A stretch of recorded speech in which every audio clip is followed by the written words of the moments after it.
Felix Emmanuel, a serving National Youth Corps member at Ekiti State, has emerged as the winner of the 7th edition of NYSC Annual Essay Competition and National Symposium organized by the Bible Society of Nigeria in Lagos. It's a wonderful experience. It started some 2 months ago with first the writing stage. We wrote and we submitted, and according to the Bible Society of Nigeria, they had over 150 entries.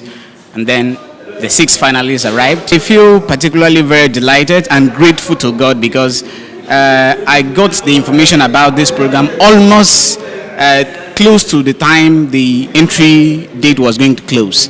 And I think I'm very grateful to God that I put in an application and I emerged as the star prize winner. Making the top 2 is really a great one for me, and I really appreciate the Bible Society of Nigeria for bringing these intellectual contests together. So I'm really grateful. The annual essay competition and symposium, according to the host, is part of the organization's corporate social responsibilities to impart the youth and educate them on their roles and potentials towards socio-economic growth and national development. So the Bible Society of Nigeria has a privilege, it has the mandate to help the youth corps to now interact with the Word of God by bringing topical issues every year that will help them to go into the Word of God while discussing contemporary national issues that will help the economic growth and development of this nation,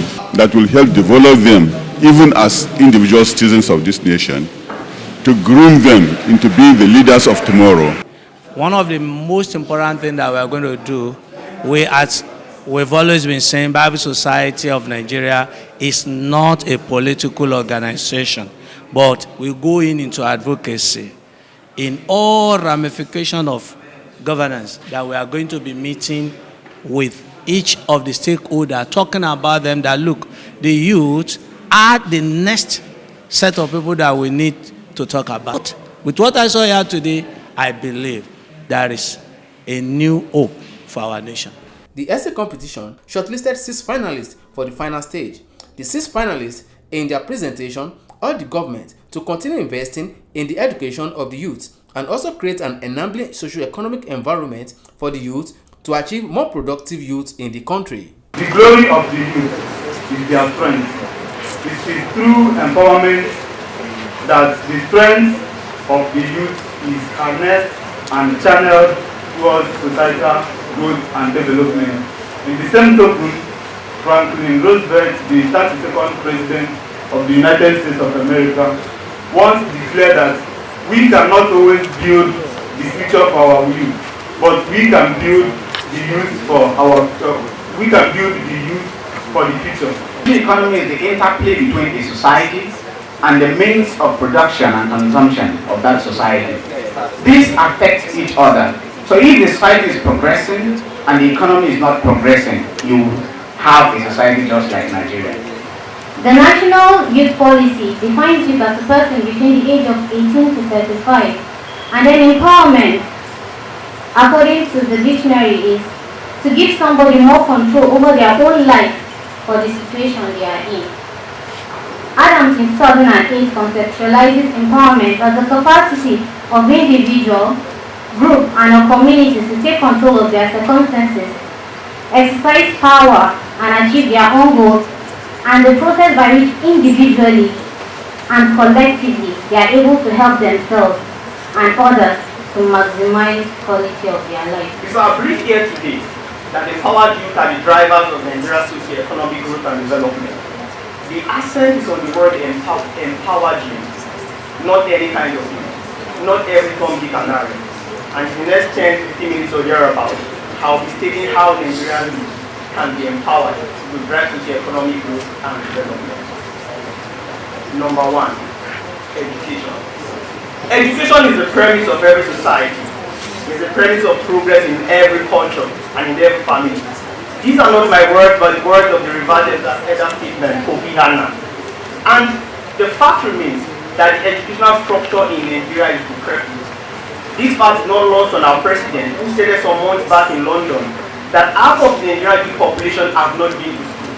And what does Winifred say about it? UNICEF report has it that over 10.7 million Nigerians are out of school, making that figure the highest in the world. The world has changed. The world is changing. In the world of artificial intelligence, nanotechnology, blockchain, and the fourth industrial revolution that will disrupt the workplace, we need to get our education right. Other guests present urged the core members to take advantage of every empowerment opportunity provided by the government and also remain committed to achieving their goals in life.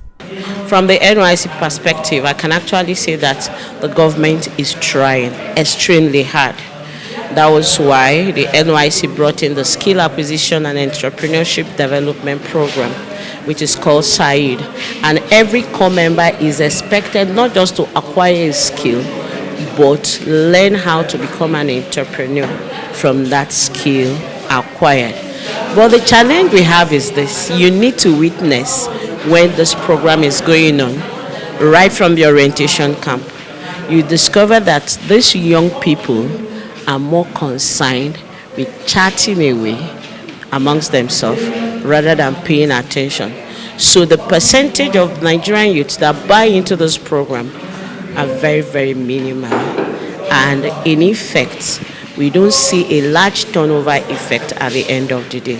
But whether the government is doing something, we need the Nigerian youth to match up the effort of government and exceed expectation. The government should create more enabled environment for the youth to thrive. Most of our youth have brilliant ideas, and these ideas revolve around entrepreneurship and in various sectors, agriculture, technology, and the like. So it's just to create avenues for various types of youth for them to be able to start up their businesses and do what they want to do to succeed. The competition with the team empowered youths, drivers of Nigeria's socio-economic growth and development, which had core members present, further recommends that government at all levels should continue providing basic social amenities, empowering the youth, as well as give more opportunities to the youth in participating actively in the political affairs of the country.